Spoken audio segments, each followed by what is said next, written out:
my beautiful and amazing family. How are you all doing? Thank you very much for always supporting me. I really do appreciate. If today is the first time you are coming across this channel, this is Agatha Progress channel on YouTube, and I come across your way every blessed day. As you can see in this channel, we react to all videos, and in this channel, all opinion is highly needed in the comment section. And if you love what I am doing in this channel, why don't you click on that button that says subscribe and turn on the bell icon so that we become one big family. All right, my wonderful family, this video we're about to watch, I don't know how you felt about this video, but I do hope you got some lesson from it. All right, my wonderful people, let's go straight into the video. Now, watch it. Getting Nnamdi Kanu released and for the restoration of Biafra, because us as women, we all know, like today's program title, when a woman is fed up, that means when we're sick and tired and we can't be tired no more, there is nothing no one is going to be able to do about it. And me, along with some other international community women, are fed up. We are fed up. We have protests going on all over in the international community, and I need the U.S. to step up their game. I eventually will be trying to get to Washington, D.C. to protest. The problem is my job. We're kind of short where I work, so I don't know if my boss will let me off, but I'm going to try like mad to get there. So anyways, I just wanted to stress how women, when we say enough is enough, enough is enough. And Biafran women from the beginning of time and during the Biafran War have had it. We have had it. Women, okay, so let's discuss why women have had it. Okay, why when a woman's fed up, there ain't nothing you can do about it. You're not going to shut us up. You're not going to hold us down. We are going to get out there and fight.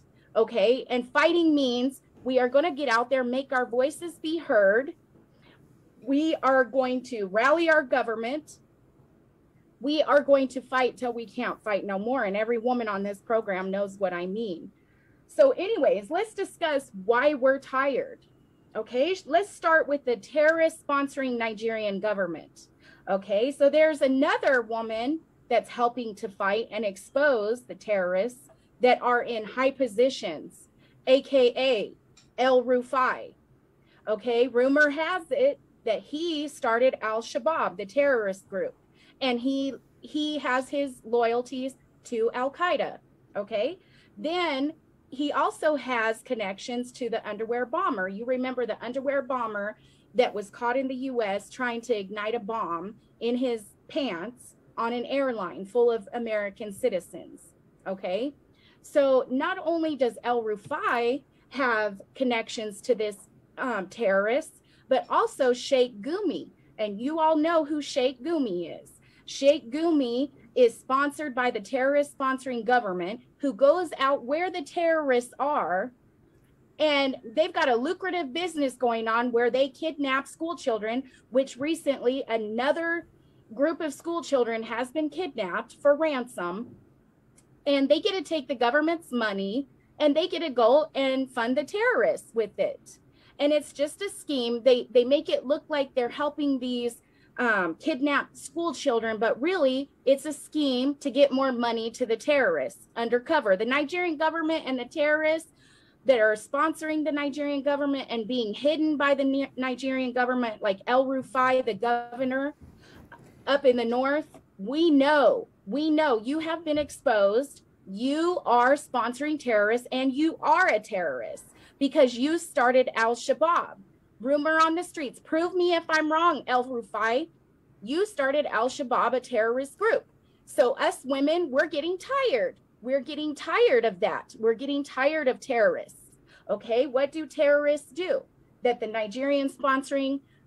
terrorist sponsoring Nigerian government repents and puts in the military. And mind you, for anybody that does not know what's going on in Nigeria, you've got Boko Haram, who is sponsored by ISIS, and they have roots in the Middle East. Then you have the Fulanis, who are the Fulani terrorists, who are sponsored by Al-Qaeda. Okay, so they're all over in West Africa running amok. Okay, And I also heard that Governor El-Rufai is not even a Nigerian citizen. But anyways, we'll have to explore this one for another day. But we do know he sponsors terrorists because his actions and his lip service admit it.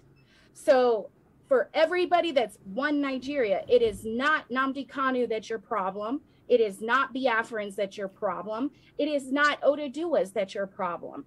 It is terrorists and terrorist sponsors that is your problem. Notice how they lock up everybody that peacefully protests or speak out against the Nigerian government, but they don't lock up terrorists, even though Gumi can lead them to the terrorists. But you think us women are going to sit back and be quiet? No, we've had enough and there ain't nothing you can do about it. Got it? So let's go look at El-Rufai for a second here, because I'm getting sick and tired of these terrorists in Nigeria. And let me tell you, our government will be made aware of El-Rufai. Let me share my screen. Okay, so I read this recently. And let me make it bigger. Okay, so there is a woman that's fed up, okay? And she says a call for arrest of Nasir Ahmad El-Rufai, United States of America, is called upon to call for the immediate arrest of El-Rufai within 14 days of this circular to be repatriated to the U.S. for masterminding the underwear bomb Umar Farouk Abdul Muttalib.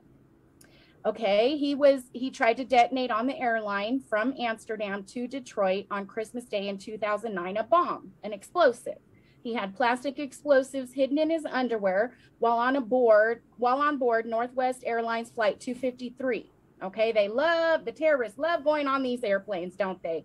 And was created by Al-Shabaab militant group, funded by El-Rufai, acting as the administrative leader and general overseer. El-Rufai is a close ally of the suicide bomber's father, Umaru Muttalib, born on whatever. El-Rufai is Fulani from Faskari, LGA, and Katsina, settled in Kaduna, while Abdul Muttalib family are from in Katsina State, also settled in Kaduna. The reason El-Rufai recruited this underwear bomber as a suicide bomber to gain rank in the Al-Qaeda network.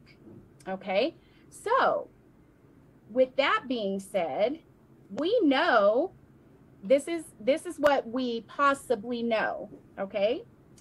And we're gonna do our homework. This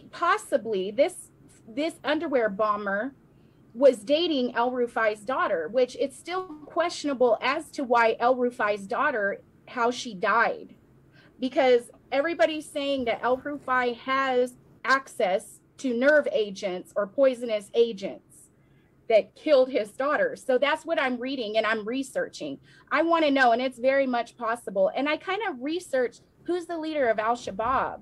And I've researched that it doesn't really explain who the leader of Al-Shabaab is. So, I think we need to look into this, and so does our government. Hopefully they already know, but if they don't, we're gonna make sure they know.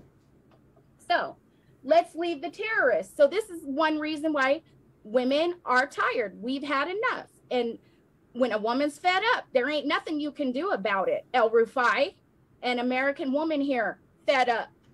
Because I'm tired of seeing people being tortured, especially Christians. So let me tell you something. We will speak for our Christian brothers and sisters. Next, okay? Who else do we have? Oh, Pantami, whatever his name is. I can't pronounce these names, and you all know who I'm talking about. Who also had exposure and proof that he's been into contact with terrorists and linked to terrorists. And what came out of Pantami's mouth? He speaks like a terrorist. So if you walk like a duck and you talk like a duck, then you must be a duck. That's what we say in America. So terrorist 101. Then you got Gumi linked to the underwear bomber through an email. So it's kind of coming together. The pieces of the puzzle are coming together. The Nigerian government not only repents Boko Haram and puts them in the military and police, but they're repenting Fulani terrorists linked to jihad and linked to Al-Qaeda. And they're putting them in high places in military and police. And guess what? The women, they're watching, they can't go to the farm. Recently, we had a picture of a poor woman in Plateau State in Jos. She was standing, she had a whole field of corn. Let me see if I got that picture. She had a whole field of corn that was trampled on by the cattle, by the so-called Fulani herders herding around cattle all over wherever they want to. And guess who owns the cattle? The same corrupt terrorist sponsoring government and military. So anyways, let me see. Let me share my screen again because I want to see. Let's take old ugly El Rufai down. I didn't put her thing up, but you all know what I'm talking about. So when the women do go to farm, guess what? Guess what happens to them? They are raped. They're afraid to go to farm. How are you going to produce food for the country if you can't go to farm? How are you going to produce food for your people if you can't go to the farm to work? How are you going to do it? This is why ESN was invented, to protect the people, the women going to farm, so they don't get raped, okay? ESN is not a terrorist group. They are a group to defend people going to farm. Anyways, so one of the rapes that rings so loud in my ear that I don't want to be forgotten, and we all know that tragic video because the terrorists videoed it and then posted it. But anyway, there was a young girl in Enugu state that was just going, because there's no running water in Nigeria. So sometimes you have to go to the rivers or the streams to even take a bath or get water to drink. So while she was doing that, guess what? Here comes a whole group of Fulani terrorists out and rape this poor girl in Enugu state. And we're not going to forget her. I'm going to post, and believe me,